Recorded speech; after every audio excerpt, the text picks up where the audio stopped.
On the outskirts of a long-abandoned village stands an old Victorian house that is said to never be empty, even though no one dares to live in it.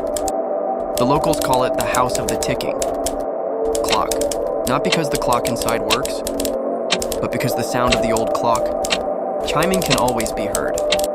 Every night at 3 o'clock, even though there is no electricity, no occupants, and the clock should have been broken decades ago.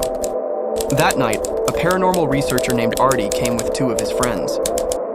They entered through a rusty iron gate, creaking like the screams of a dying creature. The first step through the threshold, the cold air immediately attacked.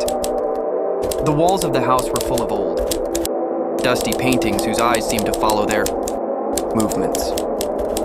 In the living room, they found a large antique clock standing upright, covered in dust, but its hands moved, and its seconds ticked, in rhythm with their heartbeats. Artie approached, and when his hand almost touched the clock, the chiming sound echoed 3 times. Ding, ding, ding.